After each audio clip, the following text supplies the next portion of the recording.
The theme for 2023 was how the absolute heck could house prices stay so ridiculously high after some of the fastest interest rate hikes we've ever seen. So will house prices continue defying gravity in 2024, or will this speculative bubble end, sending house prices crashing?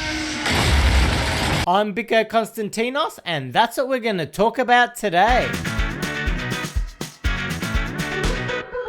A huge brown bear walks into a bar and asks, "Can I have a scotch and Coke?" "Why the large pause?" says the bartender. "Dunno," says the bear. "I was born with them."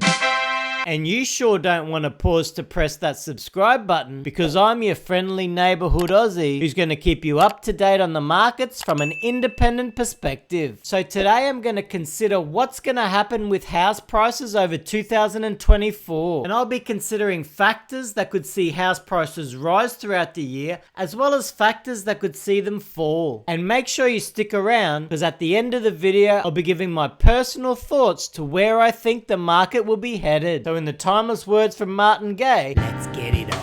Reasons why house prices could keep rising. They have momentum. In the stock market, they say the trend is your friend. And that means if something's going up, there's normally more probability that it'll keep going up as opposed to totally reversing course. And the media and all the other reporting on the property market helps to keep that momentum going. Because as people hear about higher property prices, it means that sellers then expect to get higher prices for their property. Buyers expect to have to pay higher prices, and that helps to fuel the momentum and keep it going. Unemployment remains at extremely low levels. In fact, the levels are even lower than what many countries would call full employment. So we have this lingering Goldilocks effects from COVID policies where nearly everyone who wants a job can get a job, and that definitely supports higher property prices. If people are employed and can get second jobs if they need to, it means that very few people have to default on their home loans, because in this market no one wants to lose their home. So if they're in trouble due to the higher interest rates, they'll look to reduce spending, get an extra job if they have to, and on top of this they can talk to the banks, who can do a number of things to help out those people who are struggling until they can hopefully get back on their feet. Now with ultra high property prices, we have what's called the wealth effect, where people who own property and see their values rising feel wealthier. And when people feel wealthier, they tend to spend more. Now we have this anomaly where older generations were able to purchase property ultra cheap, and because of that, many of them now own property portfolios with very little debt. And because property prices have gone berko since COVID, many boomers are totally cashed up to be able to easily purchase more property. And when you have a group of people very confident and cashed up, they can often outbid other people for property, which helps keep the prices rising. And overall, across many countries, there's still massive demand for property. And this demand is coming from a number of factors. In most countries, we have continued lower levels of stock being advertised for sale. Because of multiple factors since COVID, selling volumes have been abnormally low, which means there's less stock available or less choice for those wanting to buy property. So we've got less people selling property, but we've also got lower levels of new properties being built. And this is due to the crazy cost to build, with many developers going bust. So low stock, new builds falling far short of what countries are hoping for. Then on top of that, countries like Australia and Canada are pursuing mass migration levels. So we've had this huge influx of immigration, which means there's not enough properties for those wanting to buy or even rent. And this is creating ridiculous demand,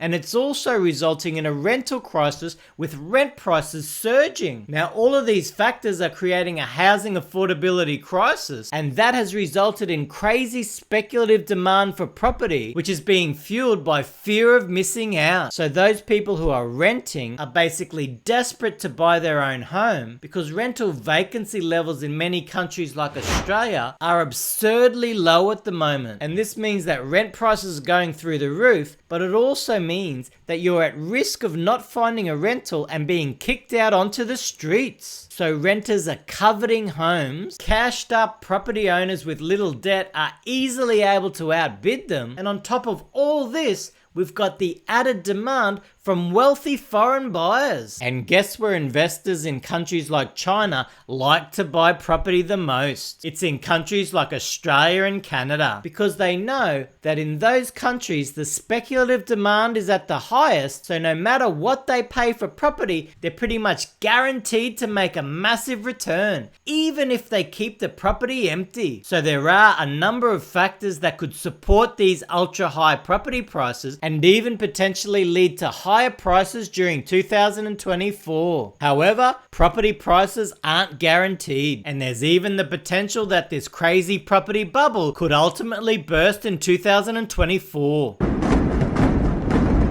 First, we have seen some of the fastest interest rate hikes in history, and those hikes have a lagging effect before their full impact is felt across the market. Now, one of the main reasons that many people are confident for the property market as well as the stock market is that they believe that interest rates will fall sharply in 2024. However, this may not be the case, with many people now forecasting that the era of ultra cheap interest rates is gone forever. And I tend to agree. Yes, interest rates could definitely fall during 2024, but I don't see them plummeting to very low levels. And the longer that interest rates stay at relatively high levels, the bigger effect they will have. Even lower interest rates now have a much bigger impact on those who have large mortgages compared to their income. Now, there's two main ways that higher interest rates could put downward pressure on house prices. First, you have those who are struggling to meet their mortgage repayments and might be forced to sell. And second, you have those who are wanting to buy, have a reduced borrowing capacity due to the higher interest rates, and aren't able to borrow as much as they could have when interest rates were lower. And if you can't borrow as much, you can't bid as much for houses, which ends up putting downward pressure on prices because sellers might have to reduce their price to levels that buyers can afford based on what they can loan. Now, while we've had these higher interest rates, we've seen the cost of living skyrocket, with the prices of goods and services basically going through the roof. Now, even if inflation reduces and prices don't grow by as much, they're still ultra high, and they'll still continue rising from here, but maybe just at a slower pace. Now, this higher cost of living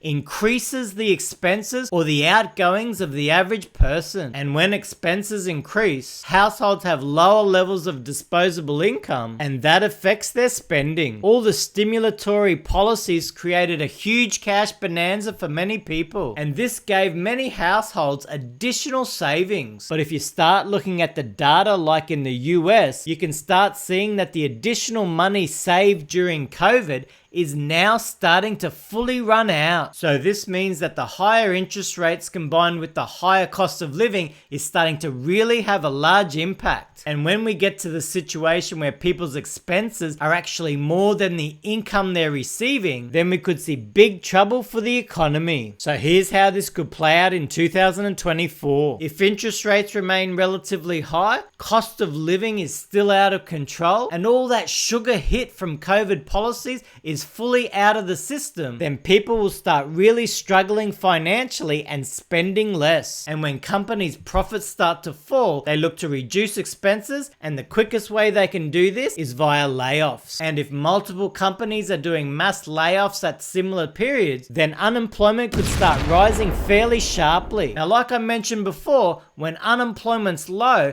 many people can manage. But when unemployment starts to rise and people lose their jobs, they'll no longer be able to afford their large mortgage repayments. And that's when forced selling of property will occur. And if forced selling occurs when the economy is weak, we could start to see sharp falls in property prices. And then when you start seeing falls, we have the opposite of the wealth effect, because people start to feel less wealthy as they see their property values fall. And that can lead to fear and even lower spending, which can create momentum to the downside. So my personal prediction for property prices. Well, in most countries, I expect to see a general easing of some of that built up demand that we've seen so prominently after COVID. I think we've had enough time with higher interest rates and surging costs of living where we'll start to see some downward pressure on economies. And this will cause unemployment levels to rise from their super low levels. And when they do start rising by tangible amounts, that will have an effect on overall economies. For countries like Australia and Canada, I'm not expecting to see a crash because there's still so much speculative demand in the market, combined with ultra high levels of immigration and low vacancy rates for rentals. But I am expecting to see some easing of property prices up to around 5%. I'm Biko Konstantinos.